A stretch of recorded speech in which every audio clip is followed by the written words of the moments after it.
Hello students. तो हमने 1.3 तक कर ली थी, हम 1.4 की ओर बढ़ रहे थे आगे। तो हम आज 1.4 को पूरी करेंगे। एक एक सवाल, 3 सवाल हैं, तीनों हम पूरा करेंगे। पहले पार्ट में हमको 10 सवाल दे रखे, तो 10 को 10 हम सॉल्व करेंगे। तो देखो 1.4 में पहला सवाल क्या कह रहा है। बिना लंबी विभाजन प्रक्रिया किए बताइए कि निम्नलिखित परिमेय संख्याओं के दशमलव प्रसार शांत है या अशांत आवृत्ति है। हमको शांत है या अशांत ये बताना है। तो सबसे पहले जो मैं चीज यहाँ बता रहा हूँ वो ध्यान से देखिएगा कि शांत कैसे निकालते हैं, शांत अशांत कैसे निकालते हैं। ठीक है, अब देखिए करते हैं हम। सबसे पहले देखिए, हमको संख्याएं दे रखी है, संख्या दे रखी है ना। तो देखिए संख्याओं के, देखिए अब संख्याओं में देखिए हमें सबसे पहले क्या करना है, हरों का परिमेयकरण। पहली कंडीशन, हरों का अभाज्य गुणनखंड। हरों के अभाज्य गुणनखंड करना है हमें, हरों का अभाज्य गुणनखंड। हरों के क्या करते हैं हमने, अभाज्य गुणनखंड। सबसे पहले स्टेप तो ये ध्यान रखना, क्योंकि हम हर में जो भी मान दे रखा है उसके क्या करने हैं, अभाज्य गुणनखंड। अब सेकंड स्टेप देखिए, अब वो कैसे पता पड़ेगा कि शांत है या अशांत है। देखिए अगर आपको अभाज्य गुणनखंड करते हैं और सिर्फ 2 × 2 × 2 सिर्फ 2 के फॉर्म में मिल रहा है, क्या फॉर्म मिल रहा है, सिर्फ 2 के फॉर्म मिल रहा है। कहने का मतलब क्या हुआ, 2 की घात m आपको इस फॉर्म में मिल रहा है, तो ये आपका क्या हो जाएगा, शांत। क्या हो जाएगा, शांत हो जाएगा, सिर्फ 2 मिले। अब देखिए यहाँ पर 5 5 × 5 आपको ऐसा मिले, 5 की घात भी m मिले, तो भी क्या हो जाएगा, ये शांत हो जाएगा। देखिए अकेला 2 मिला तो भी शांत है, अकेला 5 मिला तो भी शांत है। अब देखिए ये सेकंड था, थर्ड था, अब ये फोर्थ में देखिए 2 × 2 × 5 × 5। अब 2 और 5 के फॉर्म में आपको मिल गया, किसके फॉर्म में मिल गया, 2 और 5 के फॉर्म में। कहने का मतलब 2 की घात m × 5 की घात m। तो अब ये भी क्या होगा, आपका शांत हो जाएगा। क्या हो जाएगा, शांत।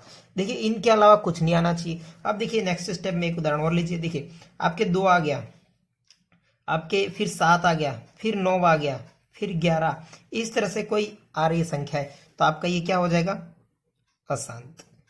मतलब आपके अभाज्य गुणनखंड में सिर्फ क्या आना चाहिए, 2 और 5 के अलावा कुछ भी चीज नहीं आनी चाहिए। अगर आ गई तो आपका क्या है, अशांत हो जाएगा। क्या हो जाएगा, अशांत हो जाएगा। अगर 2 और 5 आ रहा है, अकेला 2 भी आ रहा है तो भी शांत है, अकेला 5 आ रहा है तो भी शांत है, 2 और 5 आ रहा है तो भी शांत है। लेकिन किसी में 2 है लेकिन उसके अलावा 5 नहीं है, 7 है, 9 है, 11 है, कुछ भी ऐसी संख्या आ गई तो वो क्या हो जाएगा, अशांत हो जाएगा। तो हम सबसे पहला हमारा सवाल ही यही है। क्या सवाल है देखिएगा, सबसे पहला सवाल है 13/3125। तो सबसे पहला सवाल है, पहले का फर्स्ट सवाल पार्ट करते हैं हम। 13/3125 ये वाला सवाल करेंगे हम। सबसे पहले क्या कहा था मैंने, सबसे पहले हरों का क्या करना है, परिमेयकरण। तो कर दीजिए 31/25, सॉरी परिमेयकरण का अभाज्य गुणनखंड। हरों का परिमेयकरण नहीं करना, अभाज्य गुणनखंड करना है। क्या करना है, अभाज्य गुणनखंड। तो इसके अभाज्य गुणनखंड करिए। आपको पहले एक वीडियो में बताया कि अभाज्य गुणनखंड किस तरह से करते हैं, किस तरह से निकालते हैं। अब देखिए इसमें किसका भाग जाता है, 5 का। 5×6 = 30, 1 बचा, 5×2 = 10 और 5×5 = 25, कितने बचे, 625। फिर 5 का जाएगा, 5×1 = 5, 5×1 = 5, 5×2 = 10 और 5×5 = 25, यही आया ना, देख लीजिएगा। एक फिर 125 में किसका जाएगा, 5 का जाएगा। फिर 5×2 = 10, 2 बचे, 5×5 = 25, फिर 5 का, फिर 5 में, फिर 5 का और फिर 1 का। तो आपके इसकी क्या है, देखिए 5×5 × 5 × 5 × 5 आपके ये प्रसार कैसा आया, कैसा आया, 5 के फॉर्म में आया ना। तो आप क्या बोल सकते हैं इसको, शांत। तो आपका ये मिल गया ना, बिना विभाजन लंबी प्रक्रिया के ना हमको शांत मिल गया। अब इसका दूसरा सवाल, दूसरा सवाल है 17/8।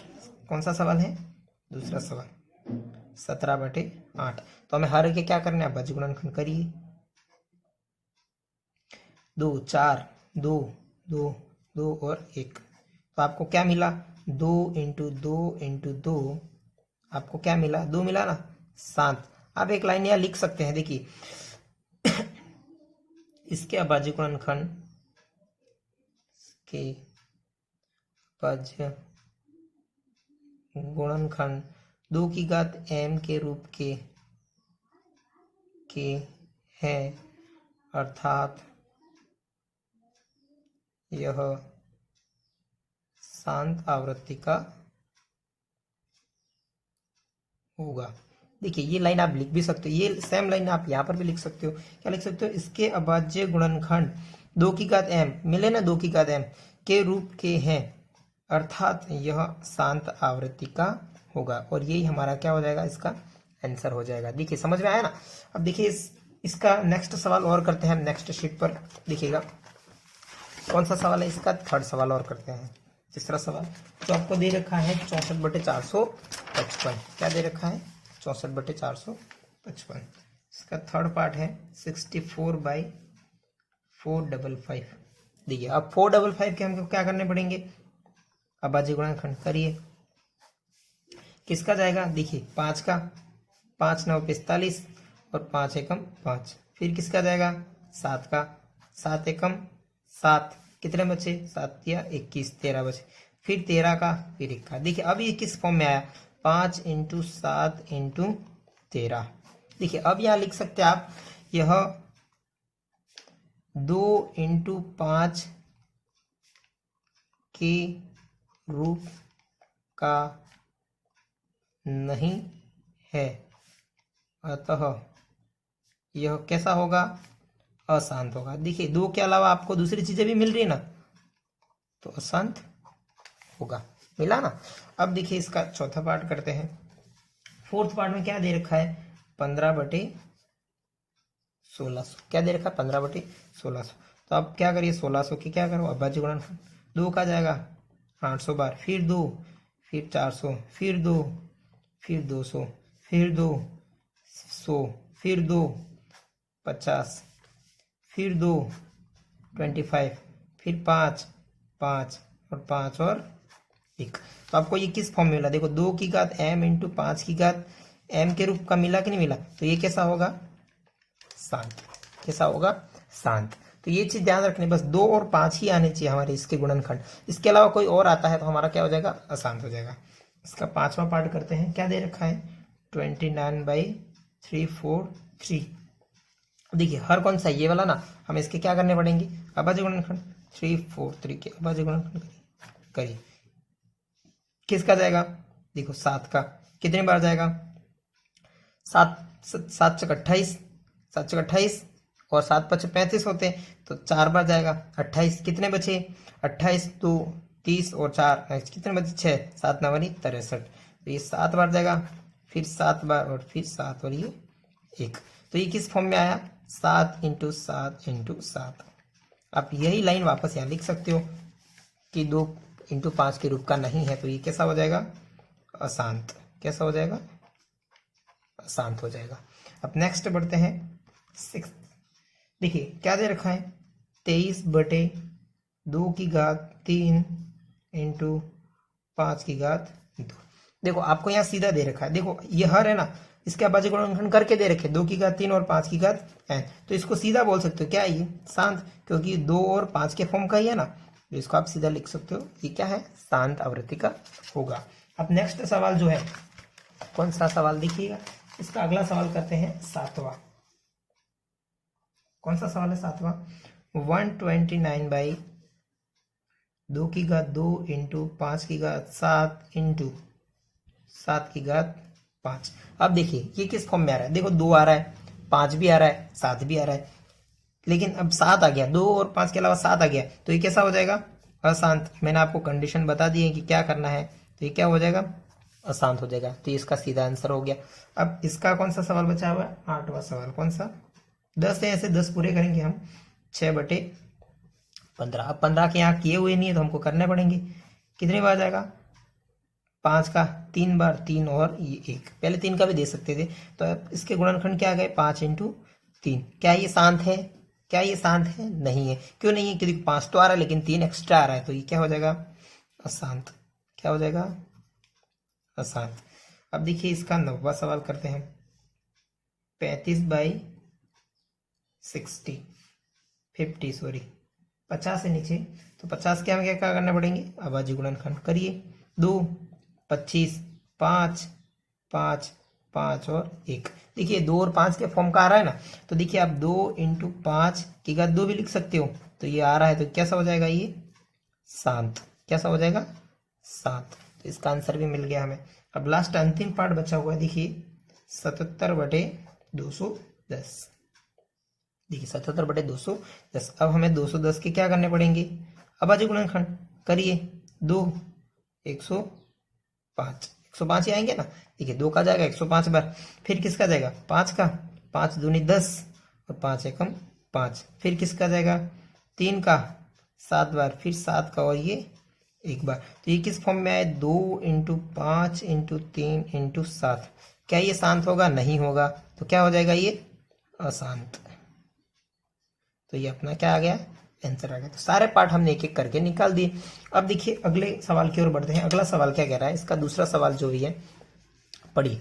ऊपर दिए गए प्रश्न में उन परिमेय संख्याओं को लिखिए जो दशमलव प्रसारों के लिए शांत है। जो शांत है उसको लिखना है। तो हमने जो ये जो लिखे ना, ये अशांत आया, ये शांत आया, अशांत आया, वही काम हमें वापस अब उस दूसरे सवाल में जो शांत है उसको लिखना है। तो ये काम तो आप भी कर सकते हो, ये मुझे करवाने की जरूरत नहीं है। तो यहाँ मैं लिख सकता हूं शांत प्रसार। देखिए शांत प्रसार हमें कहाँ कहाँ मिला, देखिए कौन कौन से सवाल में मिला, यहाँ से ही गिन लेता हूँ मैं। देखिएगा सबसे पहले हमें मिला 9th में, फिर मिला 8th में, मिला ना। अब वापस यहाँ देखिए, फिर मिला 6th में और फिर 4th में। देखिए 6th में, फिर 4th में। उसके अलावा हमने और भी निकाला। देखिए कहाँ निकाला, आगे वाले दोनों मतलब फर्स्ट और सेकंड में भी मिला हमें। कहाँ मिला, फर्स्ट और सेकंड में भी। तो फर्स्ट एंड सेकंड, तो ये पूरा हमारा क्या हो जाएगा, ये जो हमें जो लिखे वही हमें वापस लिखने। देख लिया आप, एक बार वापस चेक कर लेगा कौन कौन सा रह गया, कौन कौन सा नहीं रह गया। तो ये दूसरे सवाल में सेम ऐसा ही करना है। अब इसका तीसरा सवाल देखिए। तीसरा सवाल क्या कह रहा है, कुछ वास्तविक संख्याओं के दशमलव प्रसार नीचे दर्शाए गए हैं। दर्शाए गए ना, प्रत्येक स्थिति के लिए निर्धारित कीजिए कि यह संख्या परिमेय संख्या है या नहीं। यदि यह परिमेय संख्या है और p/q के रूप की है तो q के अभाज्य गुणनखंड के बारे में आप क्या कह सकते हैं। अब देखो आपको दे रखा है ये फर्स्ट, सेकंड और थर्ड तीनों पार्ट दे रखे हैं। अब यहां से मैं बता देता हूं आपको। देखिए अब ये 43.12345678910, देखो ये आगे नहीं बढ़ रहा है, यहीं जाके रुक गया है। कहाँ जाके रुक गया, मतलब ये इसका एंड हो गया यहाँ पे। तो ये कैसे हो जाएगी, परिमेय टाइप की। देखिए कैसे, किस तरह से, देखो आपको लिखा है 43.1234567 और 9, ये आपको दे रखा है। दे रखा है कि नहीं दे रखा है। अब इसका तो एंड लगातार चल नहीं रहा है, नहीं तो आप अपरिमेय बोल सकते थे। अब ये किस टाइप की हो गई, किस टाइप की हो गई, परिमेय। अगर ये परिमेय है तो आप इसे p/q के रूप में लिख के बताइए। देखो यहां से पॉइंट हटाऊंगा तो कितने जीरो है, 9 जीरो। तो 1 2 3 4 5 6 7 8 और ये 9 जीरो हो गए ना, और ये p/q के रूप का हो गया ना। अब वापस इसे हटाएंगे तो आपका यही मिलेगा, और ये कैसा हो जाएगा, शांत। ये अतः आप बोल सकते हैं, अतः यह शांत आवृत्ति का है। अगर ये शांत आवृत्ति का है तो शांत आवृत्ति कैसी होती है, परिमेय संख्या है, इसलिए यह परिमेय संख्या है, परिमेय संख्या है। अब सेकंड ऐसा कैसा, इसका ये जो फर्स्ट था, अब इसका सेकंड सवाल देखिए। सेकंड सवाल भी सेम ऐसा ही कह रहा है। अब देखिए 0 1 2 0 1 2 00 1 2 000 1 2 3, ये मतलब अनशन दे रखा है। जैसे कि 1 2 आया, फिर 0 आया, फिर 2 0 आ गए, फिर 1 2 फिर 3 0 ऐसे आ गए। तो ये किस टाइप का है, अब देखिए अब ये किस टाइप का हो जाएगा, अपरिमेय ना, कुछ भी दे नहीं रखा आपको, कुछ भी दे नहीं रखा है, ऐसे ही चलता जा रहा है। मतलब एक समय के बाद अगर वो रिपीट होता तो आपका क्या हो जाता, शांत हो जाता। अगर शांत होता तो वो कैसा हो जाता, परिमेय हो जाता। लेकिन ये रिपीट नहीं हो रहा। देखिए 1 2 फिर 0 1 फिर 2 फिर 2 0 आ गए, फिर 1 2 फिर 3 0 आ गए, फिर 1 2 फिर 4 0, फिर ऐसे ऐसे बढ़ता ही जाएगा। तो ये आपका क्या हो जाएगा, दूसरा सवाल अपरिमेय, अपरिमेय, अपरिमेय हो जाएगा। अब इसका थर्ड पार्ट भी देख लीजिए आप। देखो दूसरा समझ में आएगा, थर्ड पार्ट भी देखिए। अब ये 4 3 आपको देखो 1 2 3 4 5 6 7 8 9, यही सवाल था। अब देखिए यहां पर आपको क्या दे रखा था, ये रिपीटेशन हो रहा है। क्या हो रहा है, रिपीटेशन हो रहा है। अब वापस ये 9 के बाद वापस एक आएगा, 2 3 4 5 6 7 8 9, वापस आएगा नहीं आएगा। देखिए आपका आंसर से उत्तरमाला से आंसर भी मिला लीजिए आप। देखिए मैं आपको आंसर भी मिलवा देता हूँ।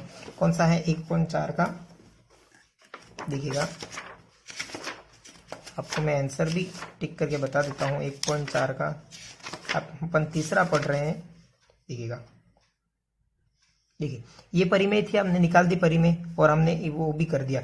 अब ये दूसरी भी परिमेय निकाली। अब तीसरी, ये देखिए अब इसके गुणनखंड भी 2 और 5 के रूप के आएंगे। अब मैंने आपको बताया था कि ये रिपीटेशन हो रहा है। देखिए मैं वापस इसको लिख रहा हूँ 4 3 1 2 3 4 5 6 7 8 और ये 9, ये 9 आ गया ना। अब इसके ऊपर ये सब बार लगा रखा है। बार लगा रखा कहने का मतलब क्या हुआ कि यही संख्या वापस आएगी। देखिए 1 2 3 4 5 6 7 8 9। अगर ये रिपीटेशन हो रहा है तो ये किस प्रकृति का होगा?